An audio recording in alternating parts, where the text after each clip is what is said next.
What is up, y'all? Welcome back. It is the first roster update of 2022 coming out this Friday. And there's going to be a lot of guys getting upgraded for sure. Now, if you're new, what we do here is for my Twitch subscribers, they get the full list of predictions. This week it's 115 names. I'm going to be sharing 50 of those names with y'all because I know not everybody can subscribe, and frankly, not everybody wants to, and I understand that, but I want everyone to be included in the investment world. Now, it's going to be different this year because with the new quick sell prices, we don't really know how it's going to go.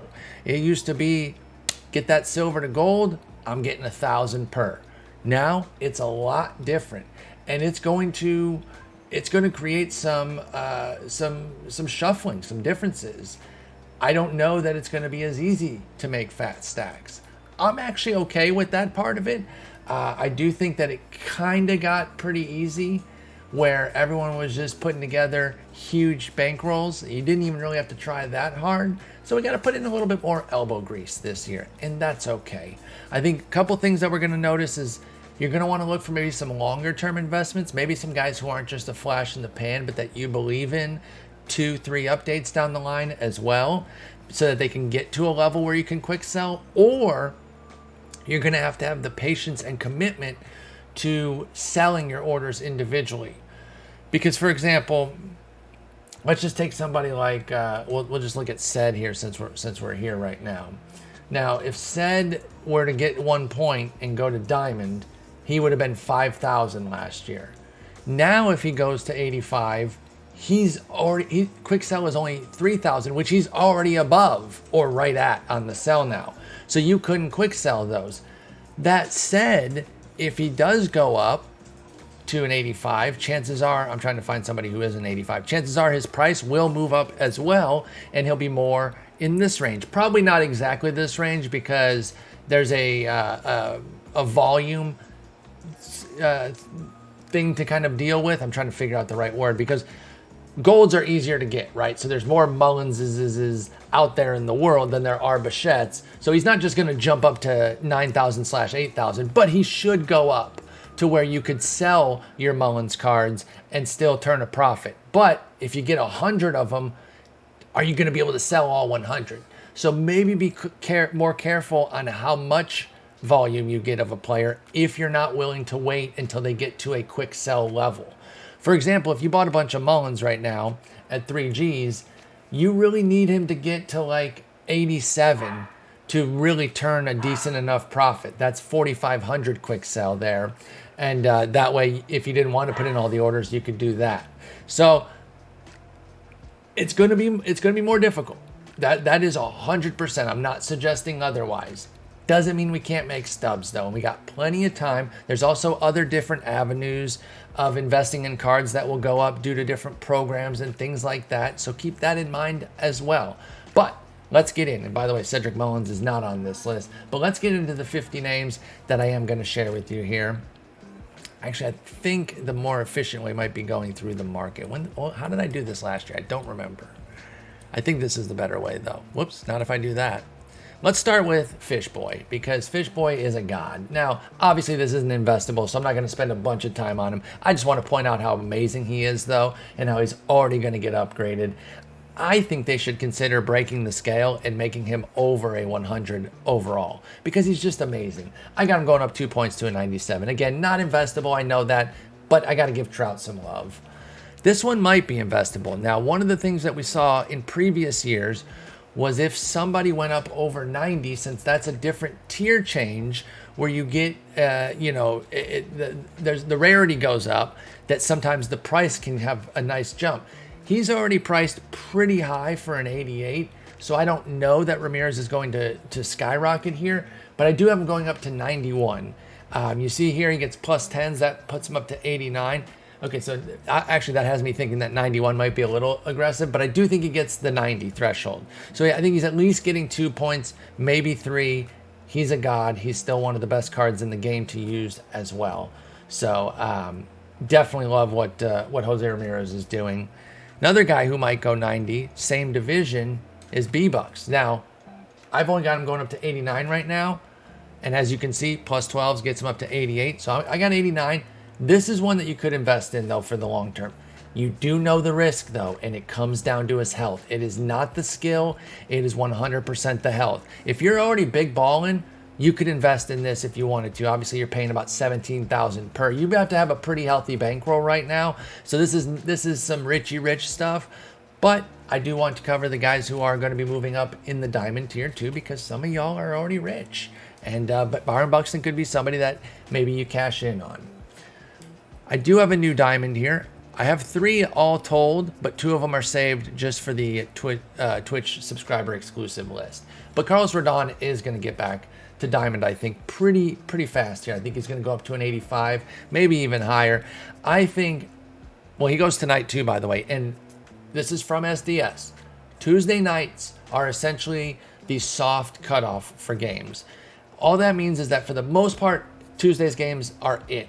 Sometimes Wednesday day games, if there's an exemplary performance that is really going to move the needle on somebody, they'll sneak it in. But for the most part, consider Tuesday night lock night. If you just operate under that assumption, you won't go wrong, because it's not even a hard and fast rule on anything for Wednesday. I think it has to be like a day game, and it has to be like I said, pretty exemplary, where somebody goes out and strikes out 10 or hits 2 or 3 homers type of deal.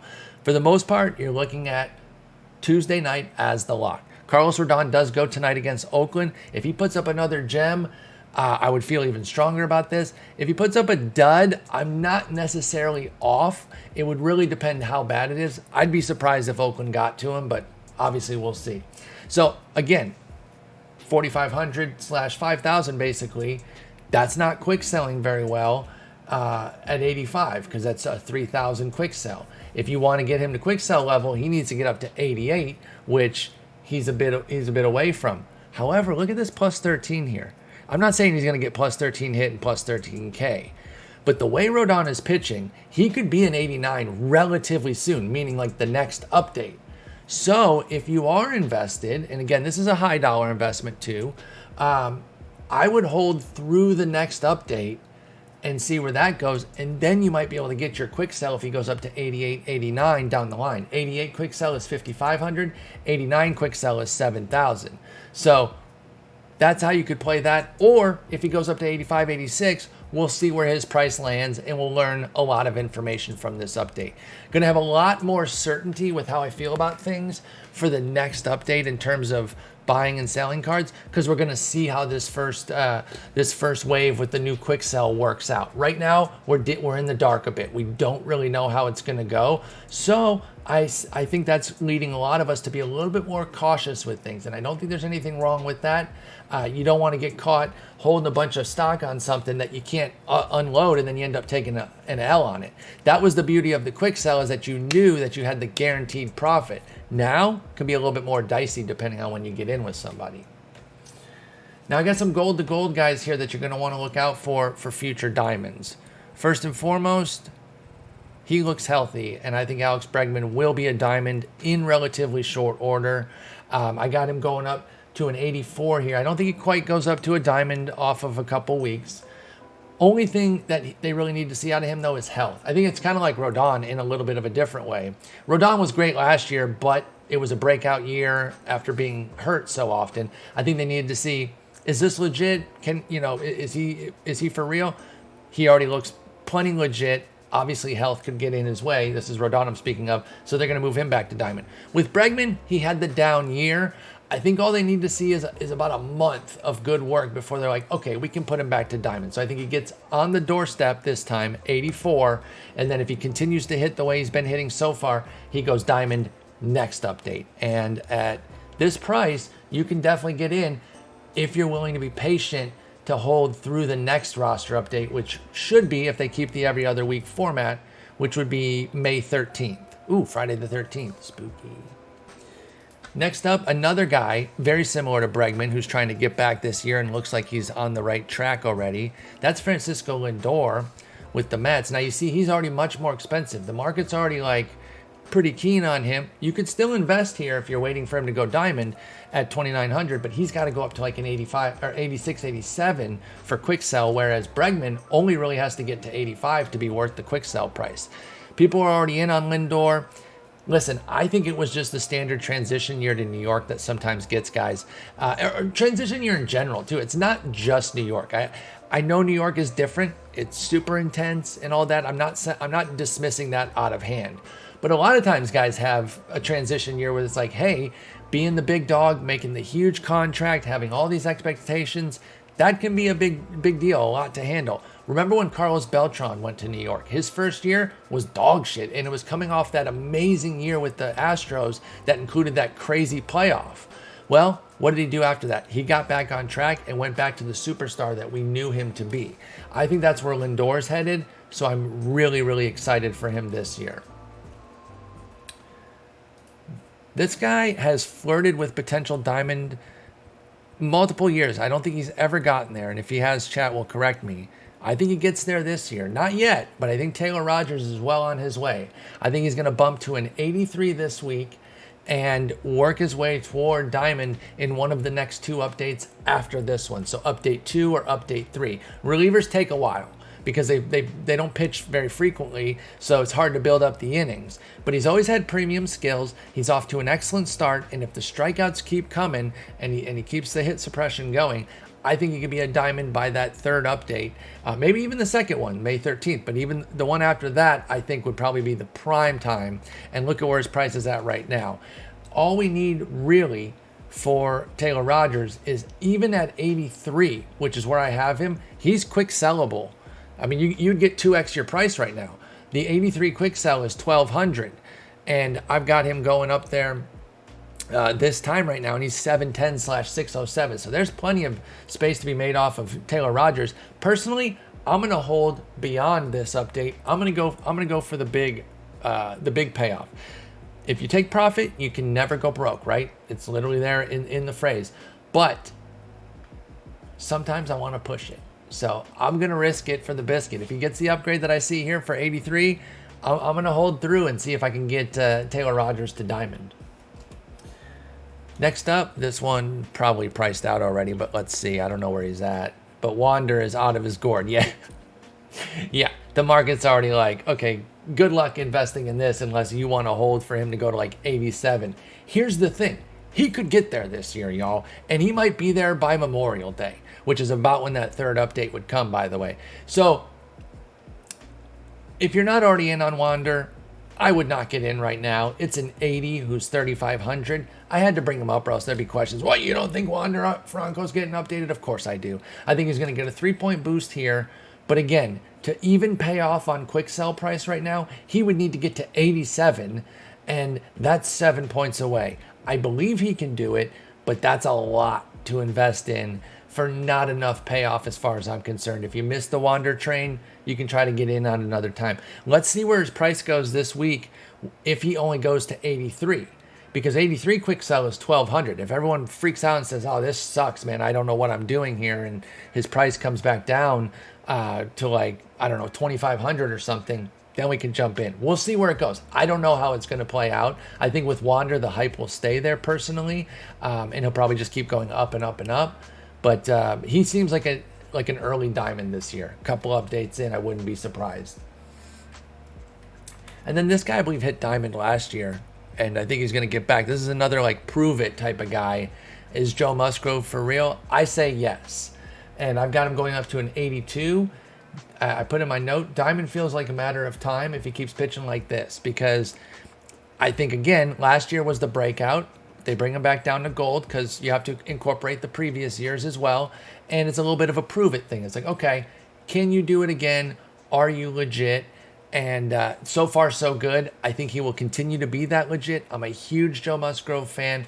I do think he eventually goes to diamond. So I'm going to hold for the long haul here as well. You're looking at 1020/975. Quick sell will start to come in play around 84. So it'll probably take at least 2 updates to get there. But I'm just going to wait till diamond. And then at 85, 86, I can make a decent profit off of my investment here. Now getting into some of our new golds. I've got 7 of them for you. First one's obvious. I don't think there's going to be any profit potential here, but I'll bring them up, again, just to avoid the questions on CJ Cron. And, yeah, he's 1360/1050. He's going up. I got him going up to an 82. I mean, he's absolutely tearing the cover off the ball. He might get plus 13s that we see right here because he's just absolutely tanking things. Everyone's like, damn, offense is terrible right now. And it is, but CJ Cron's looking around like, what is this? Is this difficult or something? Wait, you guys are having trouble hitting? That's kind of cringe. I'm not having any issues. I'm looking at his splits right now. I'm trying to figure out if he's doing anything against righties. Okay, he's beasting against both sides. 900 OPS against righties, 978 against lefties. So I think he is going to get something similar to this boost right here, plus 13s against righties. Maybe not exactly that, but I think he's going to get a fat boost in the power against righties, a little bit of love to his average, or to his contact against righties, and then maybe a little bit of contact against lefties as well. So he's going to go up to like 82, 83 at the very least. I don't know that CJ Cron necessarily goes diamond though. So I do think this is one where if you didn't already get in, I don't know if you want to get in now and try to hold for the long haul because, I mean, he's a stud, but the Coors hangover effect will start to creep in. And unless he kind of gets that perfect timing, let's say he goes up to 83 here, and then there's a perfect timing where they have a homestand right ahead of a roster update where they play like 10 games at home and he just hits like 6 homers or something, that could get him to diamond, but I don't want to bet on that. So if you're not in now, I'd probably just wait, see what happens with this price on Friday, and then we can reassess if we want to jump on the Cron train. But you had to get in early here because the market has kind of priced him out of any short-term profit. Let's stick here with the teammate, Randall Grichuk, who, as of yesterday, yeah, he's still investable. I don't know. I'm kind of confused. Everyone's in on Cron, which makes sense, but they're bypassing Grichuk, who's right there on his same team. Like, I know he doesn't have 6 homers the way Cron does, but he's hitting 375 with a couple homers and a 1035 OPS. So I'm surprised that that Grichuk isn't getting a lot of love as well. He's decimating lefties, 1457 OPS, small sample, 15 plate appearances, and he's been pretty good against righties, 816 OPS in 31 plate appearances. So I think he gets the necessary 2 points to get up to an 80. I just think that this is a short-term type of investment. We're trying to get out once he goes gold because Randall Grichuk is very volatile. I could definitely see him going in a slump. I'm definitely not holding on to him to see if he can go diamond. He might have a badass year in Colorado, but this is a one and done. I'm getting in this week and then I'm out.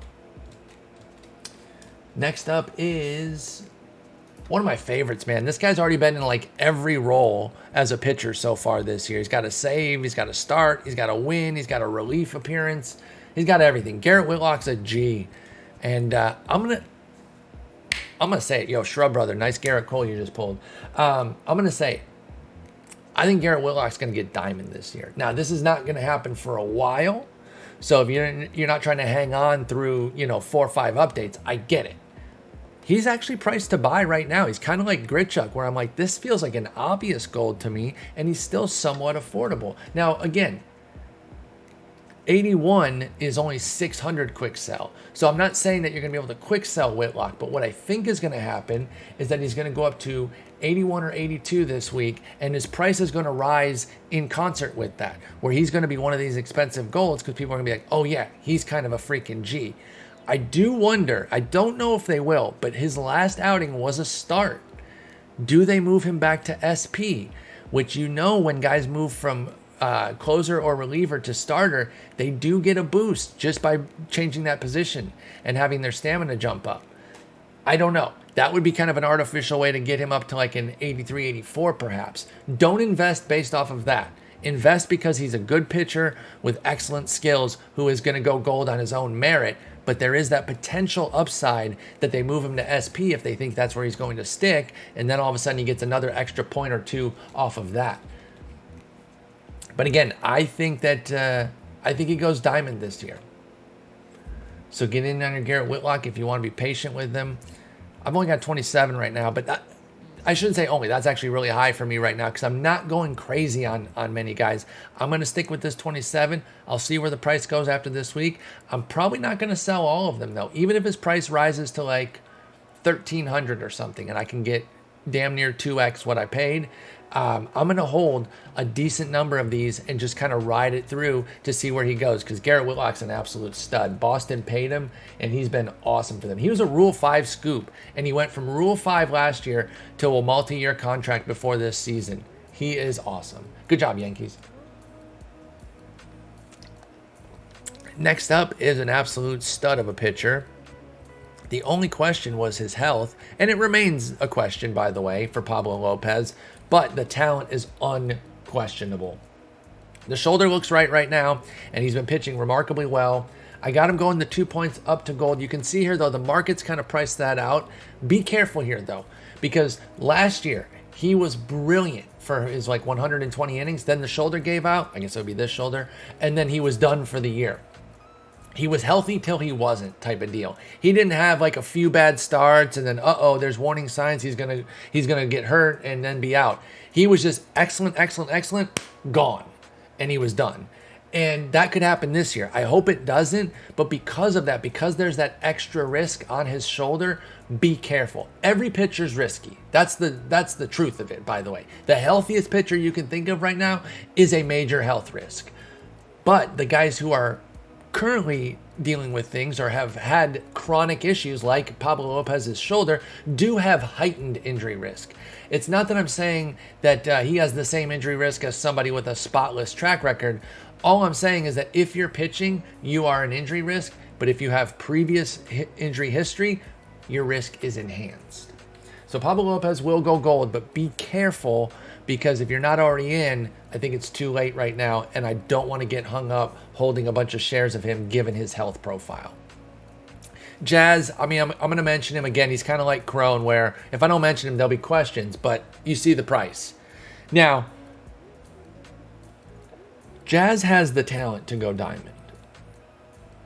He also has the plate skills and volatility to go bronze. And I know that's casting a wide net there, and you're like, oh, you're just trying to cover all your bases, and you don't want to make you're fence sitting. It's like, I'm not. Jazz is a beast. I love Jazz. If you don't enjoy watching Jazz play baseball, then you got something wrong with you. He is so fun to watch, but he's like Javi Baez, who we know can vacillate. Now, he doesn't have Javi Baez's defense. He has good defense, but Javi Baez is way up here. So that's why Javi Baez never really threatens to go bronze or anything, because his defense protects him. Jazz doesn't have that protection. He strikes out too much. He doesn't really walk that much. He's not super patient. So there is volatility, but he's got power and speed for days. And the raw talent is enough that he should be going gold this week. I got him going up to an 80. And then I do think that he could go higher than that.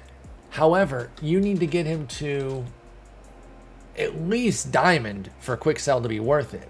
So that's 8 points right now. That's difficult. And every update that we have to wait is 2 more weeks where his volatility could go the other way and hurt us. So again, I think with Jazz specifically, in fact, more so than anybody, more so than Crone, who else did I say? Rodon, Lindor, more so than any of those guys. If you're not already in on Jazz, I would not get in right now. The boat has left the dock. You can't get in right now. You gotta wait. Seats taken, Forrest. All right, this guy's an absolute beast. I believe I hyped him up on my preseason show. So hopefully you got some Ty France, y'all, because it's too late. Now, he got supercharged, so that raised the price too, but also the fact that he is a lock for gold. He's been off to one of the best starts this year. I got him going 80. Huge power display this weekend, puts him on track for early gold. I do think there is diamond potential, y'all, because if he gets into his power fully this year, he already makes a ton of contact. He showed the contact ability last year. This dude can be a 300 hitter with 30 homer potential. Now, that's like full scale, top of the heap breakout. That's not my prediction. It's possible, though. So, sit back on France the way we're going to sit back on Chisholm this week. Don't jump in yet. See what happens when he goes gold. See where his price goes. And then maybe consider getting in for a long haul investment for potential diamond. I think he's going to be one of the bigger breakouts this year. Age 27, that used to be like a huge meme in the fantasy community. Like, people would just predict guys to have breakouts at age 27. just because they were 27, even if they weren't really showing skills for it. It was just this thing because that was kind of like the beginning of your prime, 27 to 32 or whatever back in the day. The whole scale has changed anyway.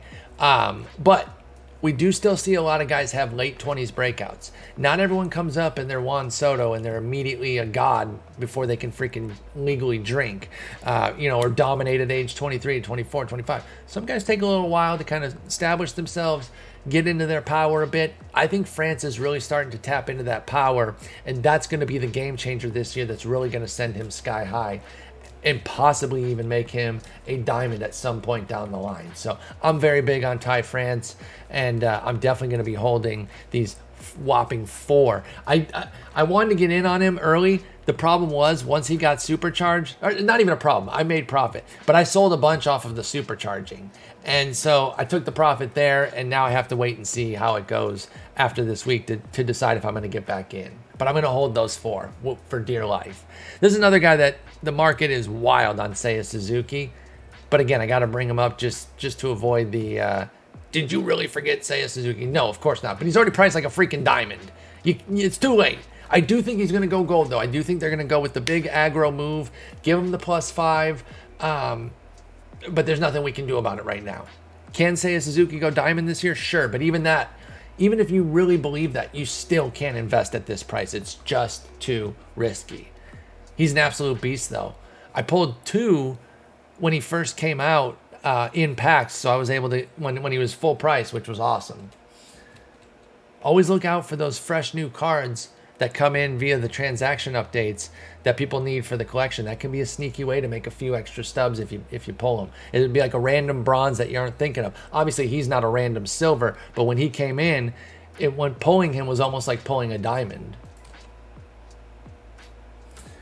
Now, that's it for the gold. So that's CJ Cron, Randall Grichuk, Garrett Whitlock, Pablo Lopez, Ty France, Jazz Chisholm, and Seiya Suzuki. Those are the new golds that we have. Now I've got 3 silver to silver guys, but they're going to be knocking on the door for gold, so you might want to invest now depending on where their prices are. We'll go ahead and check their prices. Let's go to the other Chicago team and talk about another favorite breakout of mine this year, Michael Kopech. Okay, so he's still priced to buy. You can definitely get in on this at 831/668. I don't quite think he gets there this week. The main reason is because a lot of his goodness has been in the hits per 9, and early in the year, hits per 9 is very volatile. Like some guys have a 2.0 hits per 9 right now, and that shit is not going to last. Like that's crazy. Meanwhile, some guys have been unlucky and they have like a 15 hits per 9, and that's not going to last. They're going to come down, the other guys are going to go up, and everything will kind of balance itself out. Kopech has been good with his strikeout and walk rates too. They've been fine, but it's the 3.9 hits 9 that is really the standout stat for him right now. So I do think he gets a little love, but not like a crazy jump on hits 9. I think that goes up a little bit and gives him +1, but his strikeout rate is actually down almost 4 from last year, 9.6, which is a pretty decent rate. He was at 13.4 last year. I don't think they're going to downgrade his K9, but they certainly can't upgrade it. So I think there's just a little drop of love on the hits 9 to get him up to a 79. But then if he keeps performing, he should be gold next time out. So jump in on Kopech now while the getting's good, because this is another potential breakout that could be a diamond this year. Please stay healthy. Everyone on the White Sox seems to be getting hurt. I hope nothing bad happens to Kopech. He's so fun to cheer for. Another interesting guy who might actually go gold, because he'll probably hit like another homer tonight and make me look silly, is young Jock, man. Every time I'm in the streets, I hear Jock, Jock, Jock, Jock. I had somebody correct me on that joke on Twitter during the playoffs when he did it. Because I'm referencing Mad City, the Kendrick Lamar song. Like, I know it doesn't say Jock. You dumb fucking idiot. It's a joke. And he's like, it's actually Yock. It's actually Yock.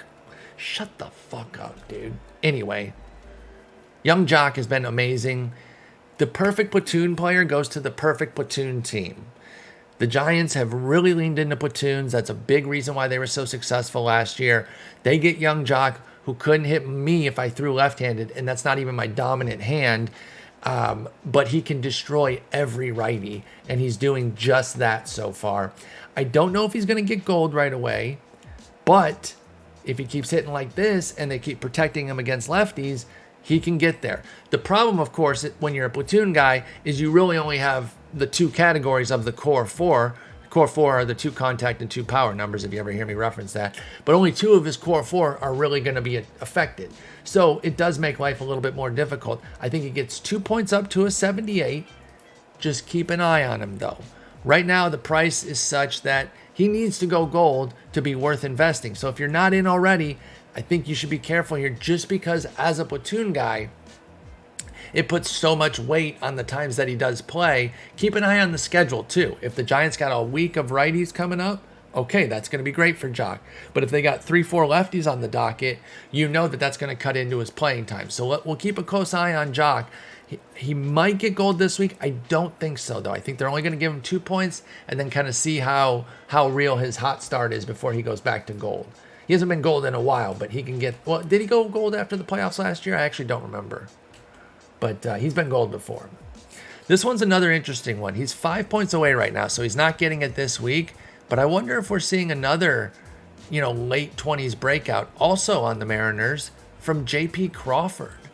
He kind of started to get into some things last year. If you watched a lot of the Mariners, you saw he was batting leadoff. He was being trusted atop the order. He takes some really sharp at-bats. I was impressed with what I saw from JP last year, even though the total numbers weren't eye-popping. He didn't have like some obvious breakout season. He hit 9 homers, hit 273, 338, 376. He was like solidly league average for 687 plate appearances.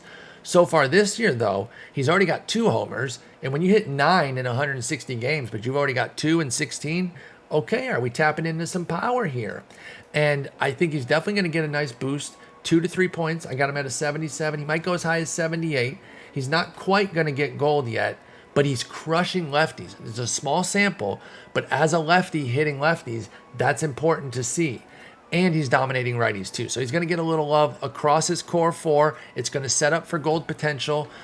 Super investable still at this price. I'm not going to say that he's going to go diamond the way I did with Ty France. I'm just going to say it's not out of the realm of possibilities, because he's also a good defender that I think could eventually get his defense improved down the line too. Again, Ty France is the diamond call. J.P. Crawford is the let's keep tabs on him after this week. Let's get him to gold first. Ty France is going gold this week. J.P. Crawford's just going to get up to 77. All right, now I got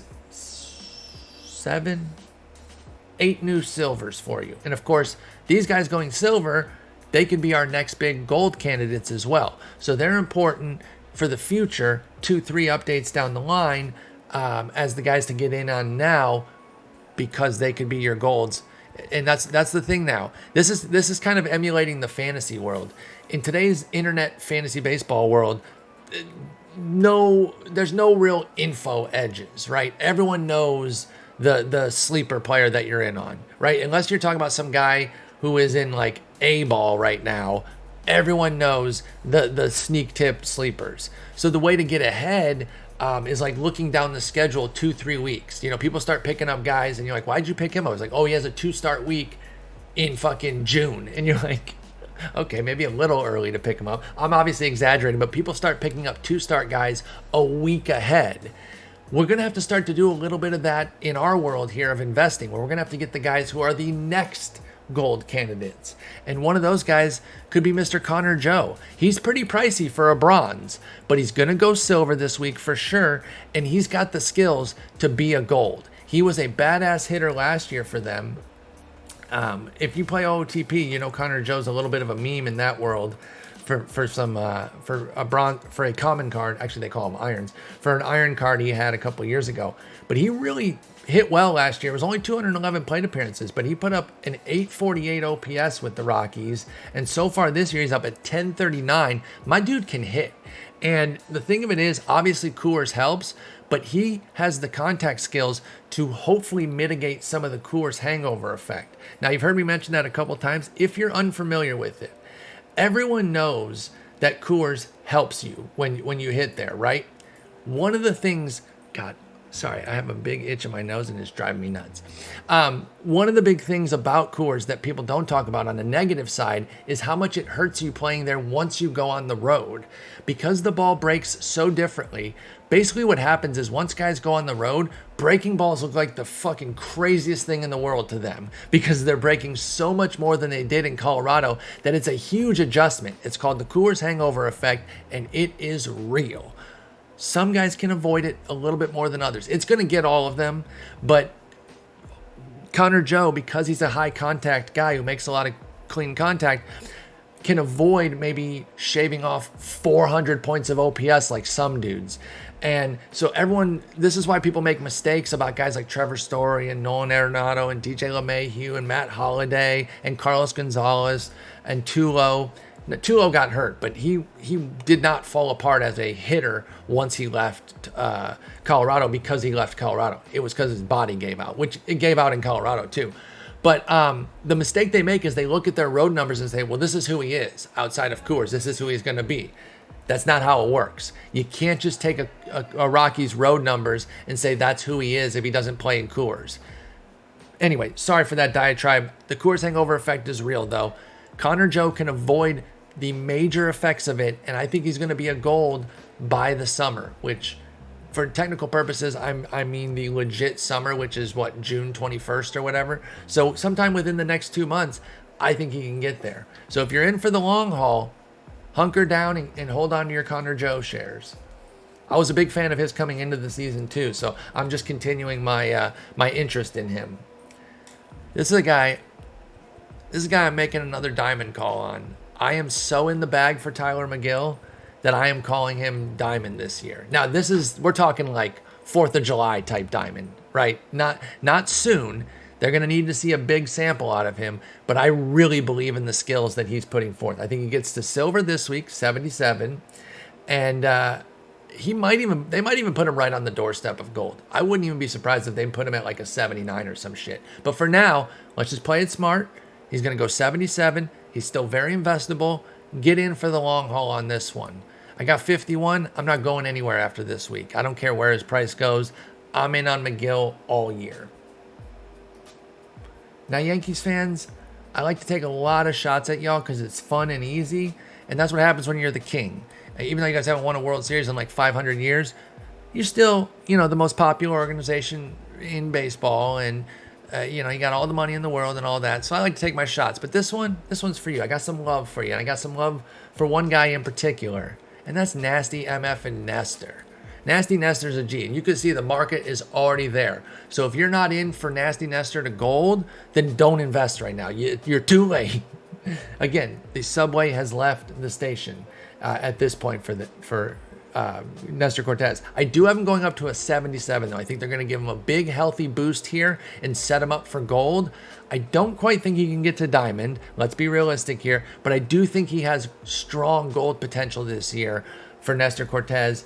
To really pay off on quick sell price, you probably need him to get up to an 83, 84. That is possible, but you're going to have to wait a long time. So if you're going to invest at this price, just know that A, you're taking a big risk, and B, you're going to have to wait at least a month plus, like at least into early June, I would think. So if you're not willing to do that, don't do that. You know your own patience level better than I can. I'm trying to give you the tools. If you're like, I'm very impatient, I need stubs as quickly as I can, then Nestor's not on the table for you anymore because he's already too pricey. But he is a beast and he's so fun to watch. And I've seen him in interviews too. He's just such a stand-up, run-of-the-mill guy, and I don't say that negatively. He says that. He's like, I'm just a regular dude who can throw a baseball pretty well, but I throw 90-91. He takes the subway to the games because he's just chilling, and a lot of people don't even notice him. He's so fun and easy to root for. I got back-to-back for you, New Yorkers. Now, this one will be a little bit more obvious because he was just supercharged, but I can say I already had Michael King on my watch list prior to this. I just want to be a hipster. I'm just trying to get my hipster credentials in to say I was in on him before the 8 strikeout outing. But no, again, he was on somebody that we were watching for potential silver even before that big AK outing. But of course, that pushes the needle quite a bit. That's going to get him up to like a 76, I think. He can get gold. The talent is definitely there. We've seen the strikeout ability this year has been off the charts. That AK outing is not the only thing that he's done. Even if you took that off, he would have an 11.7 K9 this year.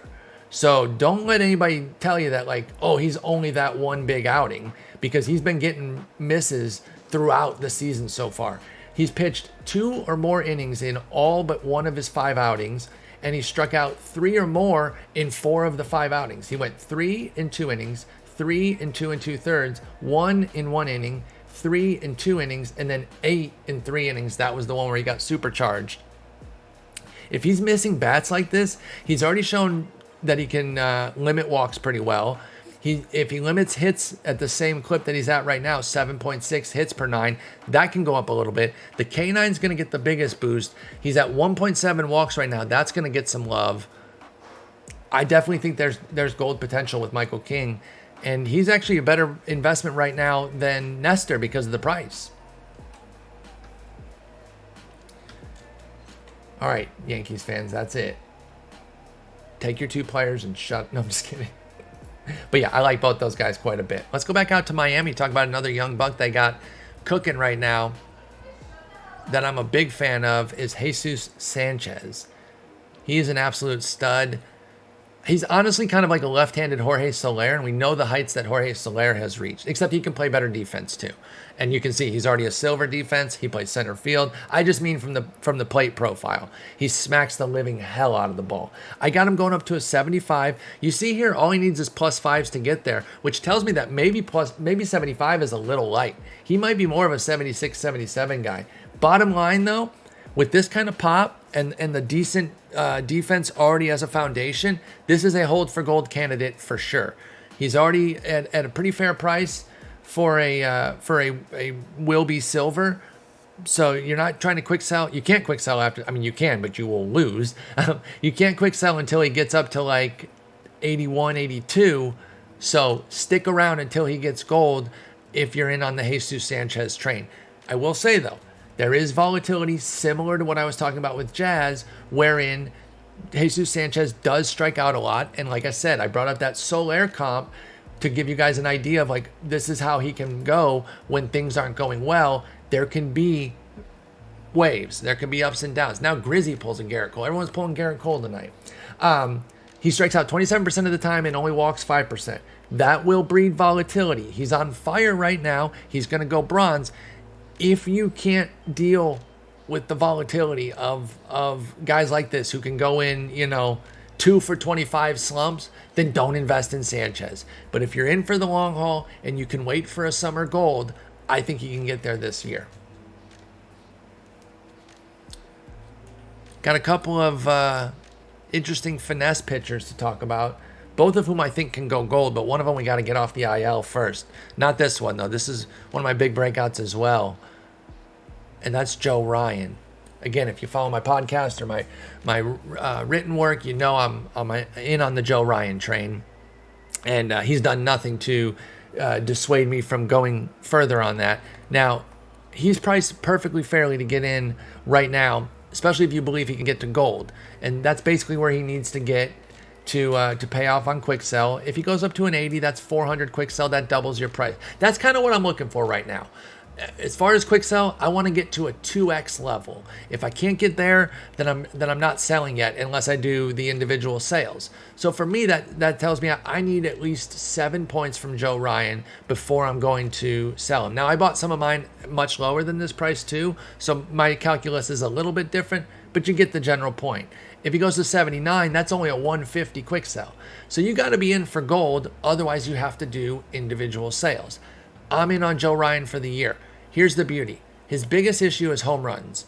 Homer per 9 is not something that they give a lot of attention to in this game because it doesn't affect Diamond Dynasty. So they're not going to get too hung up on adjusting his homer 9 if his homers go back up again like they did last year. There's a lot of wiggle room in his K and BB9. In fact, I'm kind of surprised that they only brought him in at a 59 BB9. Of course, I'm not mad about it because that just creates more buying opportunities for us to get in on him as a bronze. I was actually a little bit nervous that he would come in as a silver and then we'd have to wait for gold to get any potential profit. But as it stands, they brought him in as bronze. Now we got a chance to get in cheaper and then get a bigger payoff when he does go gold. And I do have a major hold for gold tag on Joe Ryan.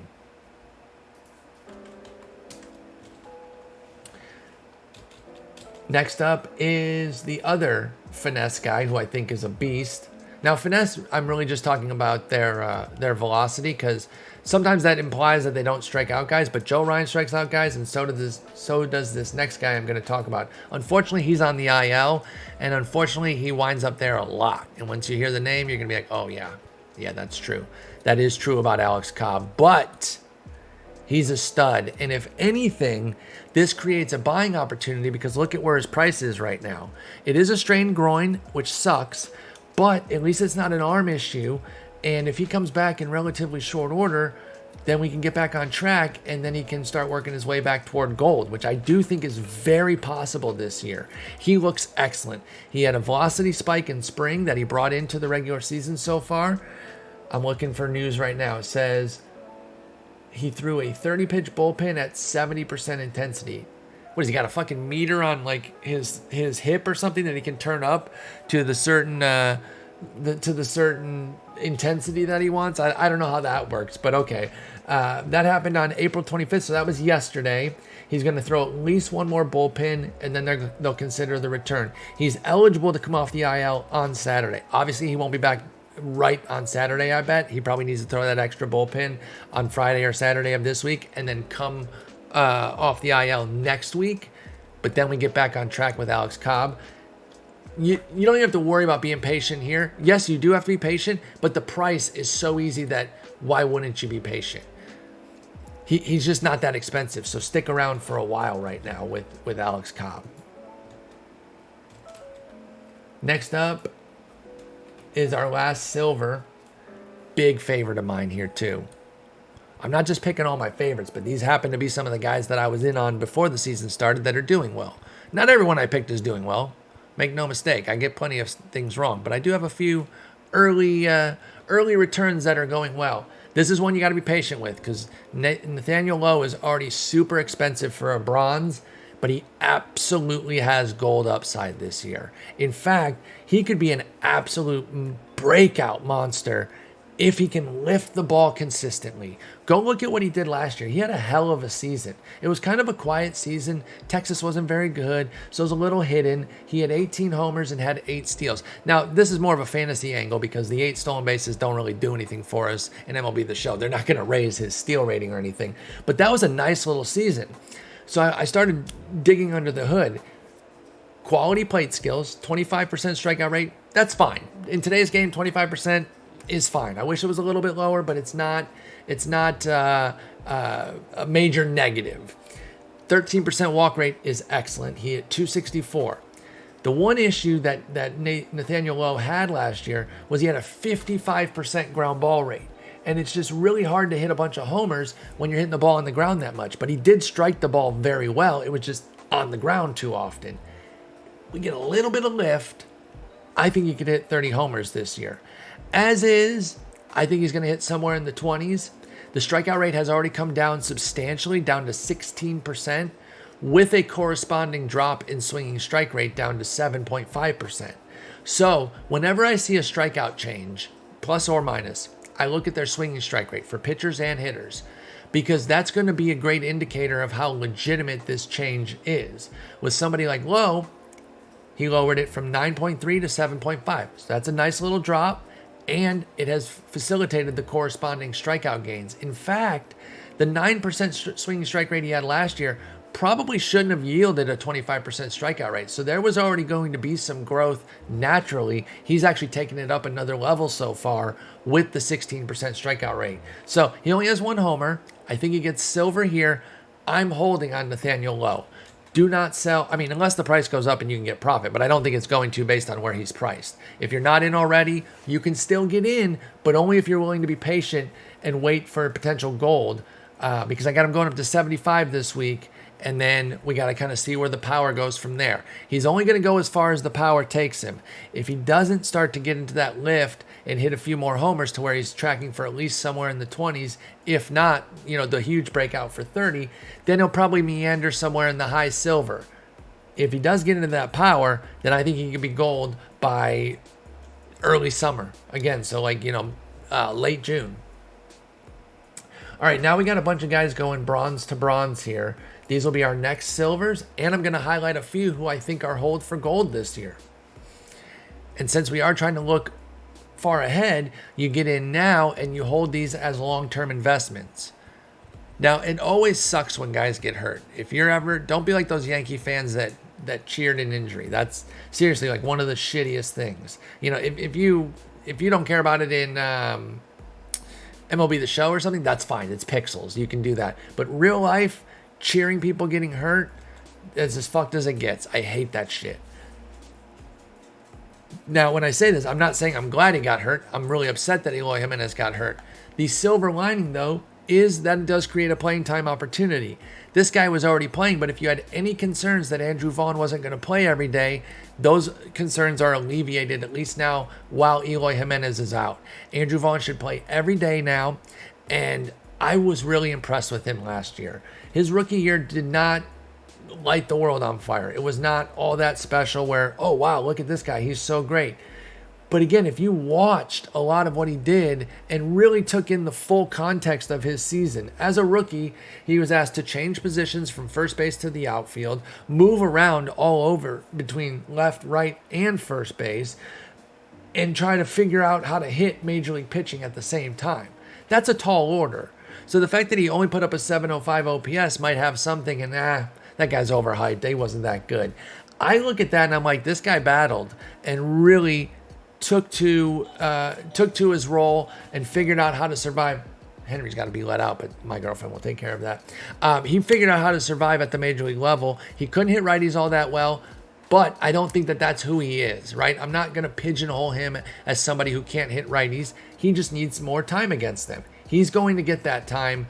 I think he was going to get it even if Eloy wasn't hurt, but now that he is, it creates a clear avenue for him to play every single day.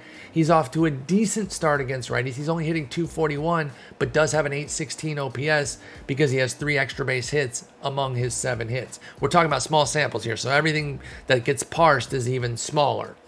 227 BABIP should go up.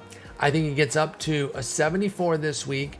And the way you can see if Andrew Vaughn is going to go into silver and then gold is just keep an eye on what he does against righties. Like, that's kind of your easiest litmus test to just keep checking. You can go over to Fangraphs or Baseball Reference, check the splits, check versus righties, and just keep tabs on him that way. The better he does against righties, the more he's going to go crazy. And if he can somehow maintain like a 900 something OPS against righties, for the first couple months of the season, I think he'll be gold relatively quickly, which means the next 2-3 updates after this one. So I like Andrew Vaughn as a long-term investment, and he's very much priced to buy.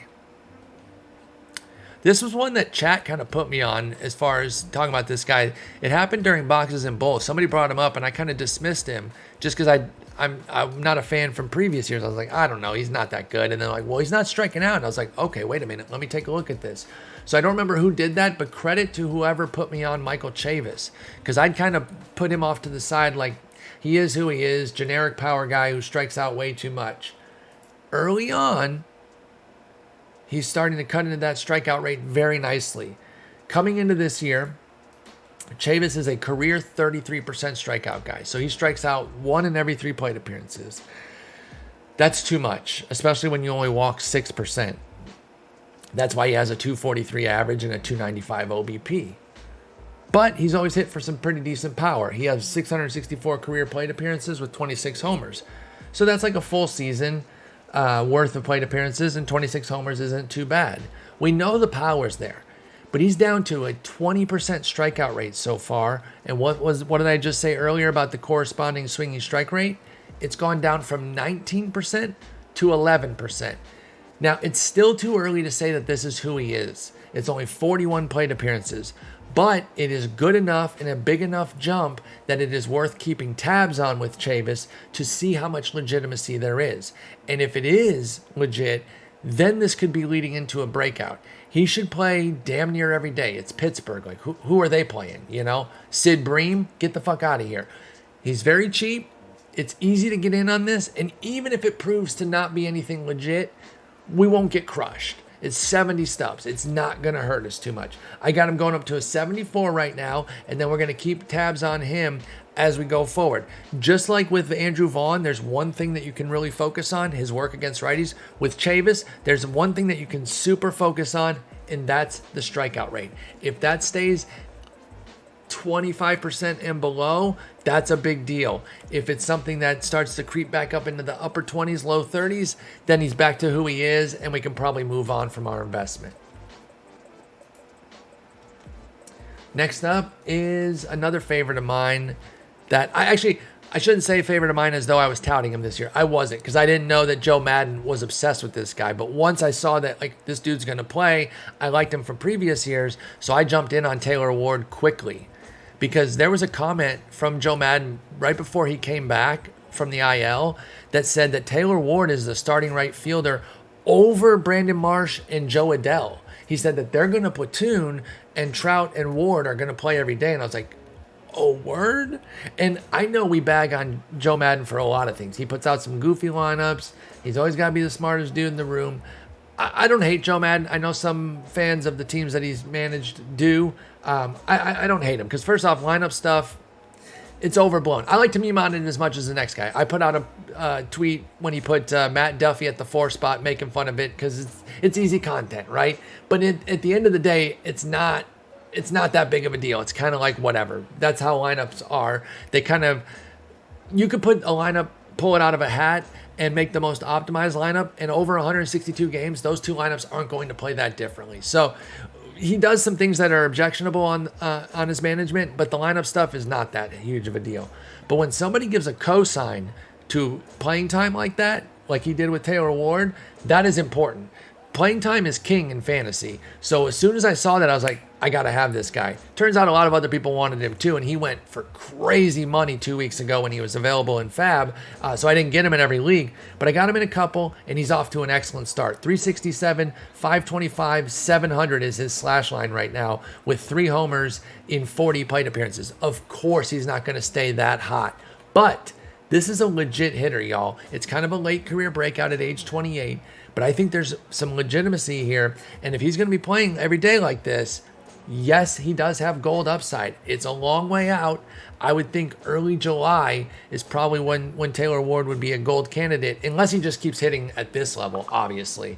But as is, I think he'll be like an 800s OPS kind of guy. And that's something that would eventually start to work its way up into the gold tier sometime over the next 2 months or so. For now, I got him going up to a 74.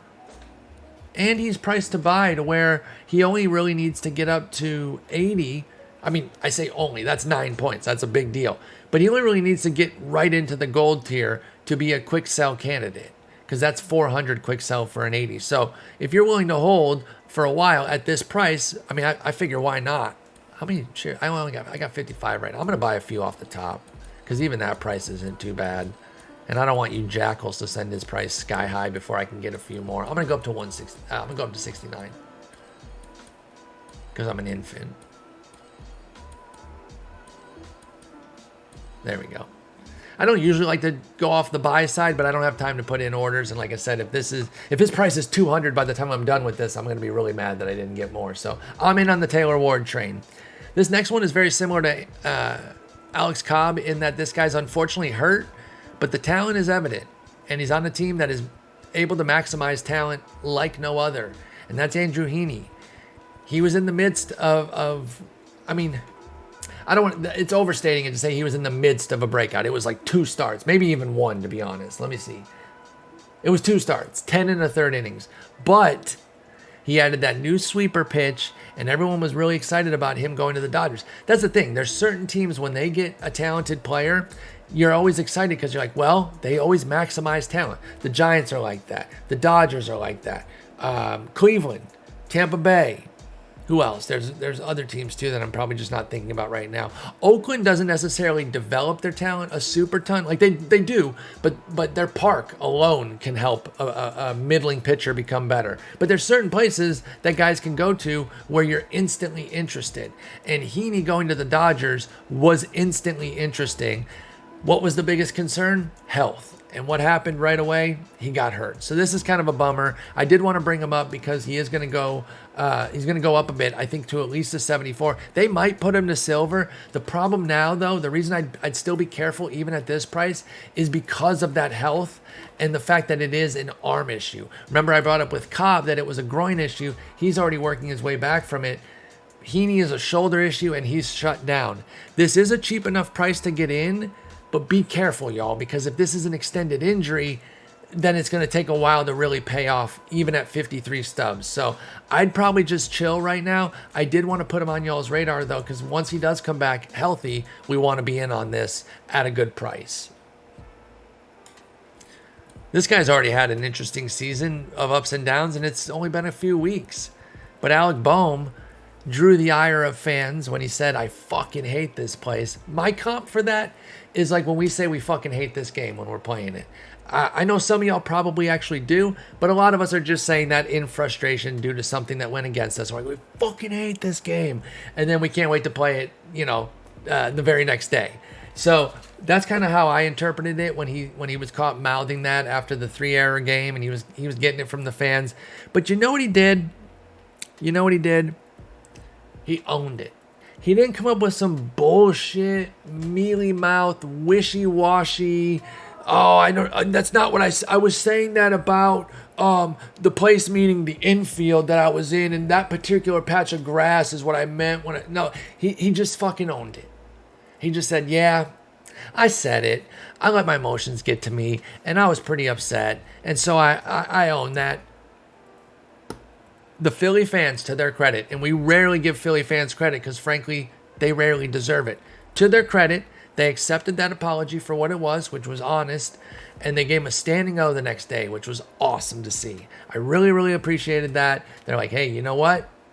We believe you. We take you at your word. Clean slate. Let's go. You're one of our guys. We support you. We fucking hate this place sometimes, too. I'm sure is what a lot of them were thinking. But he's been on fire. I don't know if this invigorated him or what, but after that disastrous season last year, he has really gotten on track early on. He's hitting righties and lefties. I think he's going to get a nice little boost here up to 73, which is what Inside Edge has him up to as well. And I think he's got a chance to go gold this year. Now, it's going to take some time for sure because he's 10 points away, pardon me. But don't be surprised if Alec Boehm stays hot and has a full-scale breakout this year. At this price point, he can't really hurt you. In fact, at this price point, he really only needs to go up to a 79 or even a 78 to be worth a quick sell price because that's 125. You could quick sell that. That's 2x. But if you really want to get paid, I think we want to wait till he gets up to 80, 81, which he can definitely do. Next up is another guy who I think is a legit breakout. That could be one of the bigger breakouts of the year, and that's going to be Wright for the Braves. You see here, the market isn't dumb. They're already there, $399, $333. So again, if you didn't get in on this train earlier, it's too late now. Sit tight. See what happens this week. I got him going up a decent bit here, up to a 73. Not quite silver. I don't know that 17 innings of great work is going to get you silver just yet. I think they're going to push him right to the doorstep. But if he keeps going like this, he'll be silver next update and then maybe gold right after that. Like, this is one of those guys that could get updated every update if he keeps pitching this well. His strikeouts are through the roof. His walks are way down. Remember, this guy was a number 5 overall pick. Premium prospect. He was supposed to be a G. And it's not even like, I shouldn't even say supposed to as if he's some big failed guy that's finally coming around. He had 70 career innings coming into this year. He was just a bit forgotten because he'd been around so long. He was drafted back in 2017. So we're going on year 5 with Cal Wright. I think there was just a bit of fatigue about him, even though he hasn't really pitched that much. So the door opened this year. He's walked through it. He's already got 17 innings compared to his career, that's already 20% of his career. And I only bring that up just to show how little he's actually pitched as a major leaguer. So I love what he's doing. The talent is there to be an absolute stud. I'm in on Kyle Wright as hold for gold.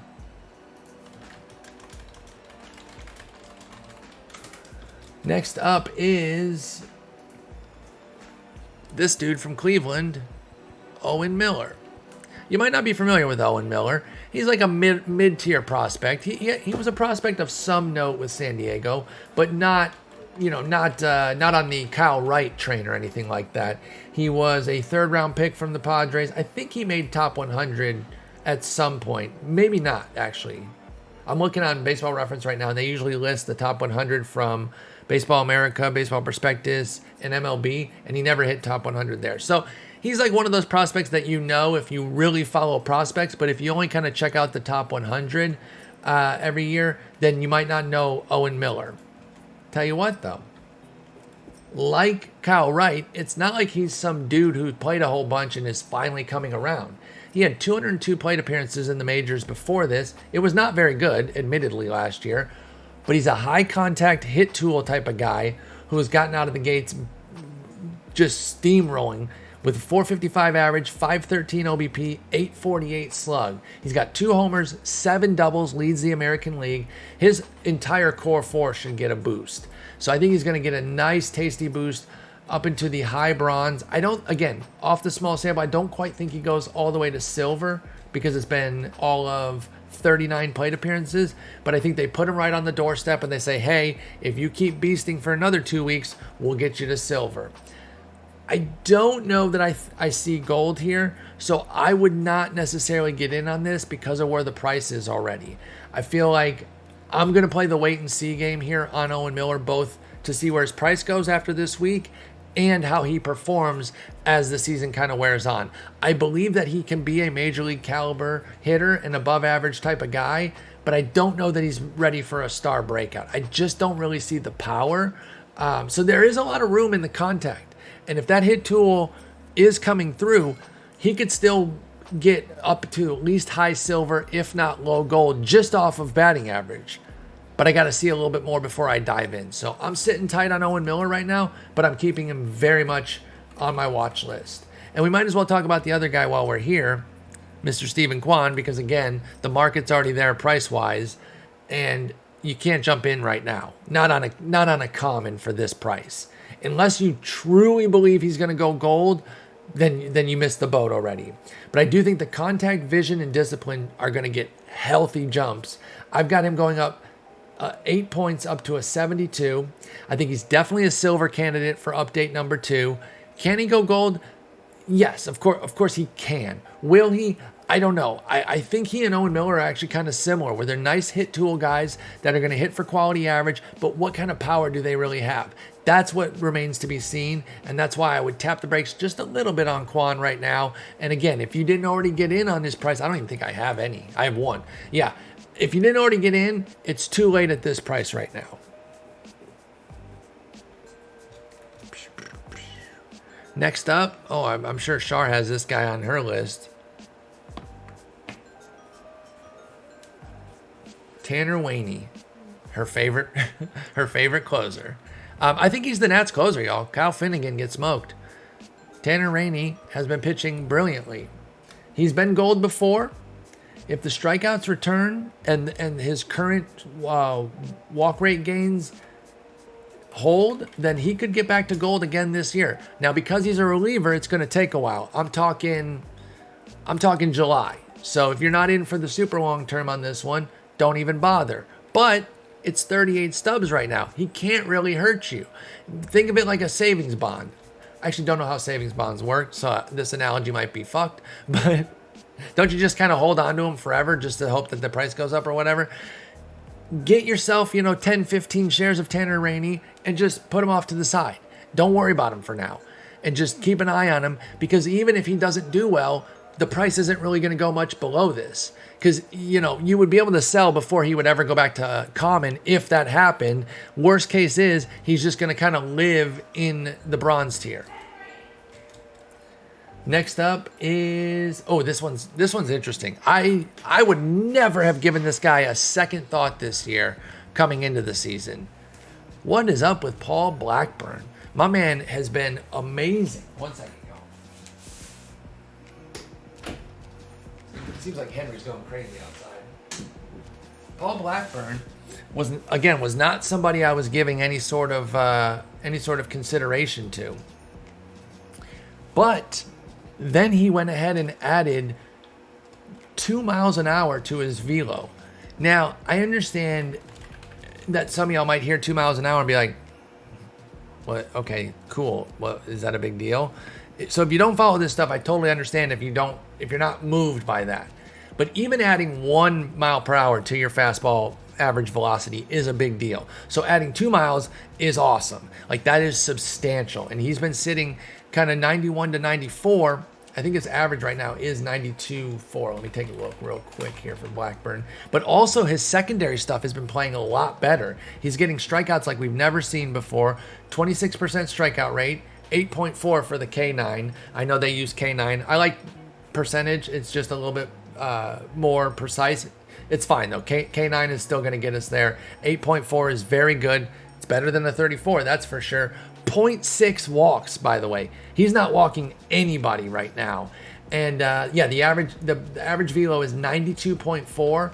His career is 90.6. So that is a huge jump. There's viability here. It's early. We've seen guys be good for 3 starts before, and it never really amounts to a whole lot. I'm keeping tabs on Paul Blackburn, though. I definitely think he can get to silver within the next update or two. And then if this velo is legit, I do think he is a gold candidate. I think he could be like this year's Chris Bassett for them. And we saw what happened with Chris Bassett. Now, it took a while for Chris Bassett to get there, but as he showed it, they moved him up, and he ended up being a big investment for us last year. Paul Blackburn could be that guy, and he is dirt cheap, y'all. So again, get a bunch right now, put him off to the side, and check back in on him in a few weeks. Next up is another guy who added a ton of velo that I'm like, really? I did not know this until this weekend, you know. I watch a ton of baseball. I try to cover everything that I can. You know, I've only got so much bandwidth. I missed some things. And I had no idea that Jorge Lopez was throwing 98, y'all. Wait, what is his rating right now? He was 63. There he is. So this is a guy... You might know that. I mean, he's 29 years old. He's been around for a while. He's with the Brewers and then the Royals. In fact, Eno Sayers, we used to hype him up when he was a starter.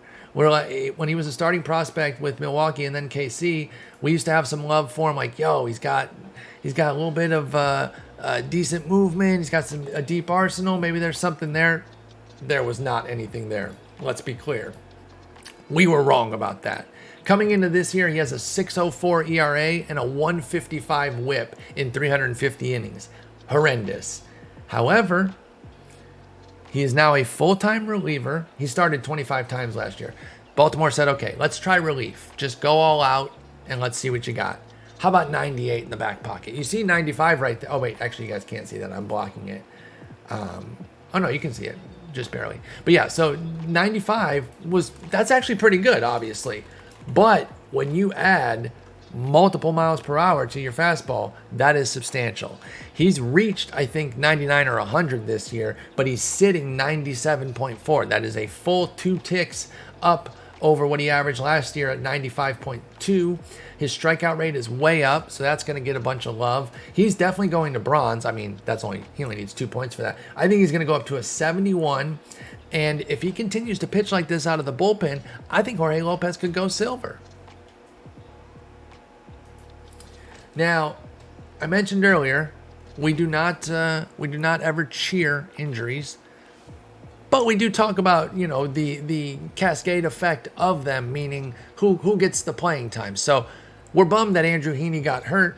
It does create an opening, though, and that opening could be filled by somebody who is worthy of an upgrade already, and that's Tyler Anderson. He was kind of working in that piggyback role where he would go 3 to 4 innings after a starter. So I think it was Heaney for one of his outings. I can't remember for sure. But this is a, kind of run-of-the-mill starter. We've seen him before. just last year with Pittsburgh and Seattle. He started in Colorado years ago. He knows how to pitch. He's a quality major league pitcher, kind of an innings eater type. But again, this is what I'm talking about, where somebody goes to the Dodgers and you give a little extra intrigue because we know how well they develop guys. And it's not just prospects. They can turn veterans into something more than they've been. And I think that's the case with Tyler Anderson. And he's got a chance to be something special this year and become a silver. He has a 24% K rate so far. His career is 20. So for the per 9, his career is 7.8 and he's at 8.5. So he's already jumping that up. His walk rate is down from 2.7 to 2.1. And he's now going to be starting consistently because of the injury. His hit rate is way down right now. It's at 5.7. That's not going to hold, though. He has a 219 BABIP. That's definitely going to go up. But I do think he can be very good. I think he's going to be a solid 5-6 inning starter for them. I think he's going to go up to 69 this week and then start knocking on the door for silver in an update or two beyond that, as long as he continues to pitch well. Gold alert here. Long-term gold alert. This guy is a common right now. So we got to get him to bronze and silver before we talk gold. But if you've got patience, hang on to Jeremy Pena. The market's there, right? This is not super sneaky. I fully admit that. I got him going up to a very nice 69 this week. And I do believe that he can go gold this year if he continues to play the way he is. He's a good defender already. You see he's already at a silver. If his defense continues to click, then he can even move up in defense. But look at where that power is. Now, he's not a slugger or anything, but he's got more power than 23-28. He's also got more contact than 47-50. His core 4 is going to get a lot of love, but so can his vision and discipline. Frankly, so can his clutch. I don't know what his runners in scoring position OPS is right now. I'm going to look it up. But that can definitely go up as the season wears on as well. There's a lot of growth potential for Jeremy Pena. And the beauty of him getting that Tops Now card is you can kind of look into the future a little bit, right? And we can kind of see, this is what the full-scale breakout could look like if he was, Rookie of the Year, all-star caliber type guy. This would not be anytime soon if he was going to go to 84. This would take a long time, obviously. But it gives you a glimpse into what can happen if he really pans out at the highest level. For now, I'm looking at Jeremy Pena as a silver with gold upside. But I do know that they bypassed bringing back Correa. They did offer him, but they didn't push hard. And all those other potential shortstops because they believed in Jeremy Pena. And that's a big deal. I think a lot of us were kind of like, are they really going to go into the season with Jeremy Pena as their shortstop? And the answer is, fuck yeah, they are. He has a 1029 OPS with runners in scoring position. So that clutch can even go up a bit too. The clutch, not from that card, but from the Live Series card.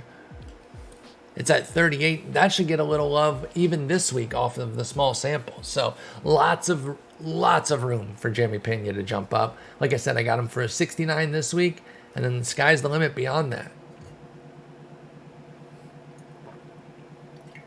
Next up, we've got Dimu's friend,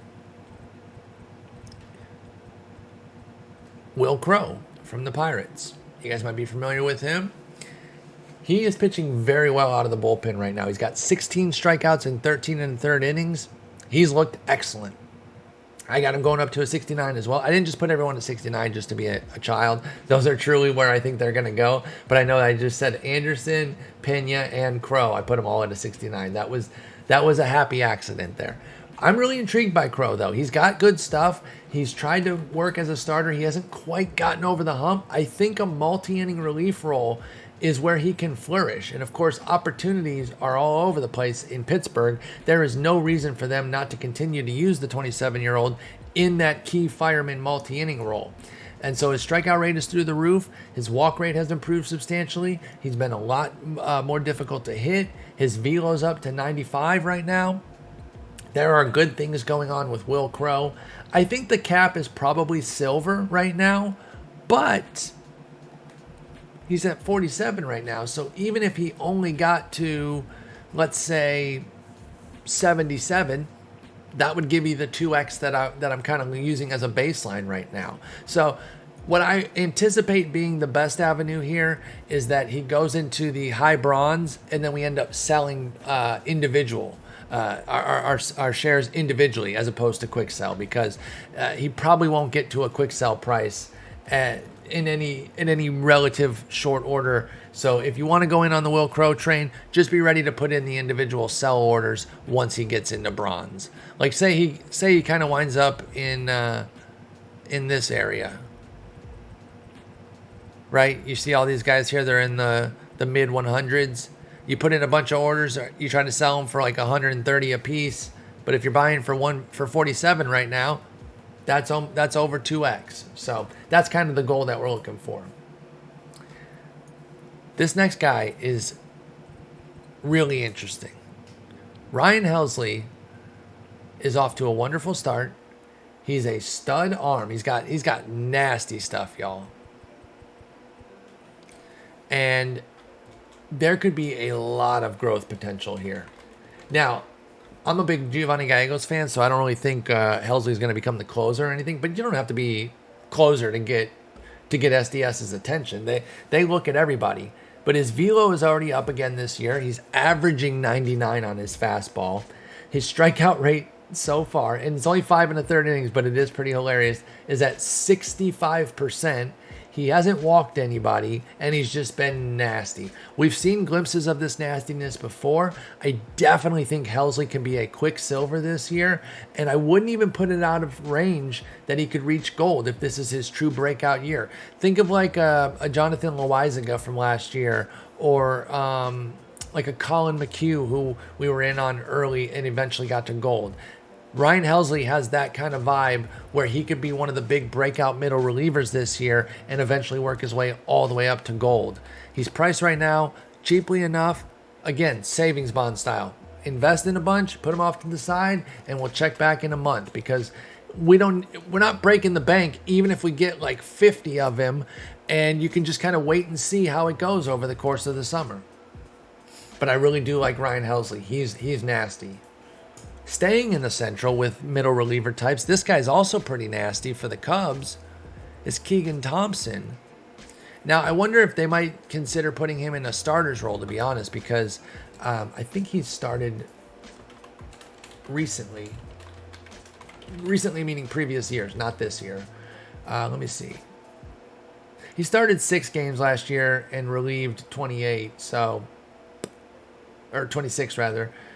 Maybe not, but either way, I think he's in that Will Crow multiple inning middle relief role. He's gone 4 innings, 3 2/3, 3 1/3, 2 2/3. So he could go either way. He could either start or continue to be in this multi-inning relief role.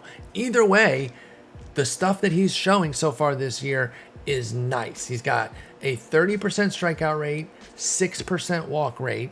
You see that BB9, that's where the major growth is going to come from so far this year. He's going to go up to bronze this week, in my opinion. I got him going up to a 67. And then I'm going to keep a close eye on him, because I do think he could go silver.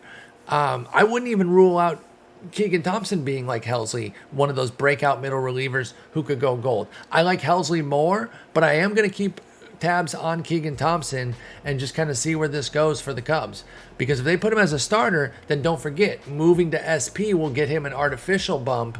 And who cares if it's artificial? It still counts for us. And you usually get like 2 to 4 points of overall just by moving from RP to SP. So if that happened, that'd be another way to kind of push him to silver sooner. I don't know if the Cubs have plans for that, by the way, so I want to be clear that that's just pure speculation. I'm just saying, because they keep giving him these 3 to 4 inning outings, that could be in the cards. This guy was an all-hit, no-defense catcher for the White Sox years ago as a prospect. And it's like, that's an interesting prospect type, because catching defense is pretty important. However, the Jays have 700 catchers, so they don't need Zach Collins to play that much defense. In fact, they've been putting him at DH because they like his bat so much, and I think he's going to get a healthy boost this week. In fact, I got him going up to 66, which is where Inside Edge has him right now. It's going to take a healthy jump, but man, with Danny Jansen on the shelf right now, he is garnering a lot of playing time. And yes, Jansen will eventually be back, but like I said, that's where that DH factor really comes in. If Zach Collins keeps hitting, I think Alejandro Kirk needs to start looking over his shoulder, because Kirk has a 554 OPS and Zach Collins has a 960. Who are they going to play? Obviously, it's going to be Collins, and he's only 27. He's not some ancient guy that they have to play the young Kirk over. So I think there's a lot of opportunity for Collins, even when Jansen comes back, if he continues to hit like this. And he's such a good hitter that I definitely think Collins could be a silver, in the summer. Say sometime in June or early July, and 19 stubs can't hurt you. Next up is Yohan Duran. That is the correct pronunciation. I did check. For the Twins, this dude's nasty too. And I don't know what his role is going to be. He's almost like a Garrett Whitlock type, where it could go anywhere. He could be their closer. He could be a multi-inning middle reliever. Hell, he might even become a starter. I don't know. But he's awesome. And he's got electric stuff. And they just want him in high leverage situations. Like, that's their number one goal with him. I think he's more likely to become the setup man or closer as opposed to starter. But he started what happened last year? Okay, he must have been hurt last year. He only pitched 16 innings, so I imagine he was hurt. But he started almost all of his outings every year as a pro. He has 82 outings as a minor leaguer. 80 of them are starts. So they could try to work him back into starting. But I think as a reliever, he could be super high impact right away. And they traded Taylor Rogers. I wonder if they traded Taylor Rogers thinking, hey, we got Duran here. He could be our closer. Either way, I'm in. Dude misses a ton of bats, doesn't walk too many guys. The Red Sox got him a couple times. He gave up a couple runs in that series. 3 runs in one of the games and then 1 run in one of the others. But even in those 2 outings, he had 7 strikeouts in 3 innings. So even when he was getting hit around a little bit, he was still getting hella punchies. That strikeout rate's going to go way up. If the walk rate continues, the BB9 will go way up. The hit 9 will go up. Now, this update, he will probably lose some of that stamina because he's been a 1 to 2 inning type of guy. So they're going to cut that stamina down. I hope they don't cut it down to like 20 though, and just treat him as automatic 1 inning reliever, because he's still in that gray zone where he could be a 3 to 4 inning guy. So I think they should cut it down to something like 35-40. That way they still leave open the possibility that, hey, if the Twins keep using him as a multi-inning guy, then he has a little juice in his stamina. Don't go all the way down to like 15 or something like that. Next up is, dude, I did not know who this guy was. I'm sorry to this man. I did not know who he was, but he has been pitching his ass off. And so when I looked him up, I was like, damn, okay, Steven Wilson with your generic ass name. You're killing it, dude. Steven Wilson's out of his gourd right now for the Padres. Now, this dates back all the way to the Kevin Towers era. There's just something about pitching in San Diego that they just cultivate relievers all the time. And that used to be Kevin Towers' like number one thing. Obviously, he's long gone, and now it's AJ Preller. But for some reason, San Diego and relievers, they just go hand in hand. In fact, I think that's what San Diego means. Some think it means whale's vagina. I think it means elite reliever in Spanish. Don't look that up. I think that's correct though. But in 7 1/3 innings, Steven Wilson has 12 strikeouts, 2 walks, and 2 hits. He's been awesome. He throws hard. You see the 95-mile-an-hour velo there, 5-pitch mix. He's been an absolute beast for them. I do wonder if maybe there's some silver potential here. If he keeps pitching like this, there absolutely is. And he could end up being a key piece for the Padres. For now, I got him going up to a 63. This is not some high-dollar investment. But I do like to have these micro investment guys for some of y'all out there who are balling on a budget. You're going no money spent. And I know that I've gotten feedback in the past that y'all like hearing about some of these buried common guys who could end up becoming the next bronzes, silvers, and even sometimes golds. In fact, this next guy might be a gold potential, but he has started to walk a bunch of guys recently, so I don't know if Spencer Strider's going to get there anytime soon, but man, does he miss bats like crazy. He was an early standout at the beginning of the year because of his sick mustache and the fact that he struck out 5 in 2 innings. Was it opening night or the second night of the week or of the season? It was opening night. It was Thursday night, and he struck out 5 in 2 perfect innings. No hits, no walks, no runs, and everyone's like, "Who the heck is Spencer Strider?" He's another one of these guys that I think they want to work him into a potential starter's role. He's gone 2 innings, 3 1/3, 3 2/3, and then he got crushed and didn't get a single out in his last outing. The one problem right now, though, is walks. After that 5 strikeout outing, he had 3 walks, and 2 walks. So he's got 8 walks in 9 innings. That is a problem. I do think he's going to get a healthy boost into the upper common range, 63, 64. The bat missing alone and the hit suppression should be enough to get him bronze. Whether he goes silver or gold is definitely going to be dependent on how much he can rein in that control. But he's an exciting pitcher. I think they need to boost him. I think they need to boost his pitches to make him a little bit more BR friendly as well. Because as a bronze, if he gets there this week or next, he could be a useful pitcher because he throws 99. His average fastball is 99. So they need to update that from the 94 that it's at right now and make sure that he's got some nice break on his stuff too. Not control. They could probably lower that because, like I said, he's walked 8 in 9 innings, and that's not very good. 3 more guys, 2 on the same team. Let's go out to Texas real quick. One of these guys I do like long-term. The other is just getting an update this week, and then we'll kind of keep an eye on him. But the first one is Glenn Otto. If you saw Glenn Otto at all last year, he had a weird season. His strikeout walk rate were really nice. Like there were some good skills. And if you were looking across his stat line and you stopped right there, you're like, oh, he was pretty good. But then you would have missed the fact that he gave up 12.3 hits per 9 thanks to a 4.23 BABIP in 23 innings. So he had a 9.26 ERA and a 1.71 WHIP despite a 3.17 FIP, and that's fielding independent pitching.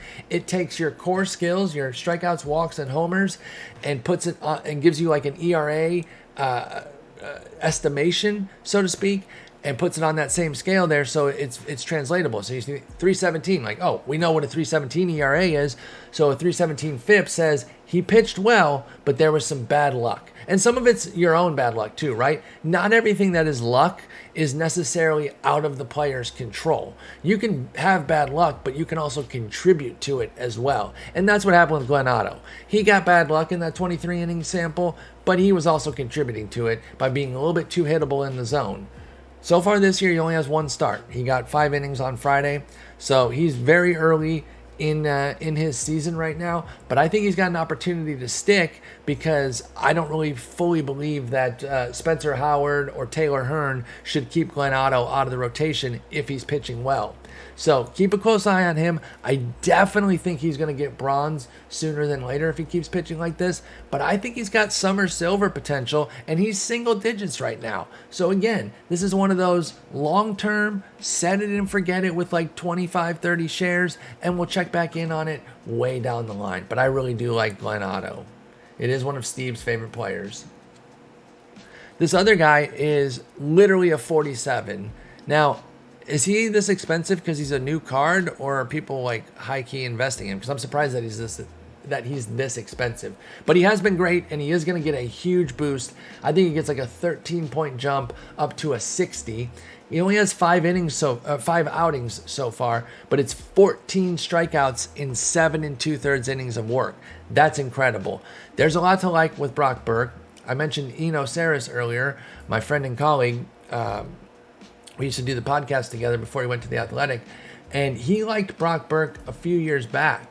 I guess it would have been 2019 when he first came up, and the stats weren't very good, but there was some interesting stuff that he had that I think Eno was keyed in on. So far, as a reliever, that's playing pretty well, and he started the last time he was up. If they go full reliever with him, I think there could be an interesting breakout candidate here who could have some silver upside as well.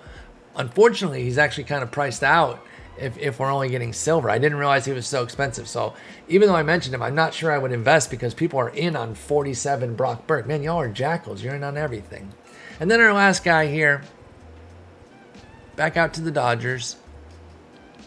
Evan Phillips, a 51 right now, but I think he gets a fat boost up to a 60. In fact, that's where Inside Edge has him, so maybe he gets the same plus 17s that we see right here. But either way, he's been great as a Dodger since the start of last year. It's only been 16 and 2/3 innings, even if you count last year's time with the Dodgers. But just to reiterate the point I've probably made like 3 or 4 times already, certain teams, when players go there, you're really interested in them. Evan Phillips with the Dodgers has been good, and thus he's on the radar. So far this year, in 6 1/3 innings, he has 7 strikeouts, 0 walks, and 2 hits allowed. It's early, but you never know. Remember last year they got Phil Bickford, who was a former number 1 pick, first round pick, and he had a really nice season for them. 50 1/3 innings with a 2.50 ERA and a 103 WHIP and some really good skills to go with it. This is the kind of shit that the Dodgers do, man. Evan Phillips could be Phil Bickford this year. And where's Phil Bickford right now? Is he a bronze? There he is. He's a bronze. That could be Evan Phillips. He's only 10 stubs. Again, this isn't going to make you rich. Evan Phillips, Brock Burke, Glenn Otto, Spencer Strider, Steven Wilson, they're not going to make you rich. But if they're part of this year's big breakout class, they could jump 2-3 levels instead of just moving into the bronze tier from common. So there it is. That's the list. 50 guys. I have 115 total. If you subscribe to the Twitch channel, twitch.tv/Spore, you get access to the full list, as well as the Investment Chatter channel, where you can talk over things with the community, ask me questions directly, and get as much info as possible. I'll review one more time the new golds, the new silvers, and the new bronzes. The new golds, I have one new diamond, Carlos Rodon. The new golds, CJ Cron from Colorado, Garrett Whitlock from Boston, Randall Grichuk from Colorado, Pablo Lopez from Miami, Ty France from Seattle, Jazz Chisholm from Miami, Seiya Suzuki from Chicago. The new silvers, Connor Joe from Colorado, Tyler Mcgill from the Mets, Nestor Cortez and Michael King from the Yankees, Jesus Sanchez from Miami, Joe Ryan from Minnesota, Alex Cobb from San Francisco, and Nathaniel Lowe from Texas. So there you go, folks. Thank you so much for watching. If you're watching this on YouTube, I do appreciate that. Twitch.tv/Spore. Every other Tuesday night, we're going to be doing these live. I'll do the roster review on Friday, starting around 2 p.m. Central as well. Once the update goes live, we do a full review, kind of go over everything. Those start this week, and I can't wait. Thank you so much for watching. Hit a like, hit a subscribe. Talk to you later.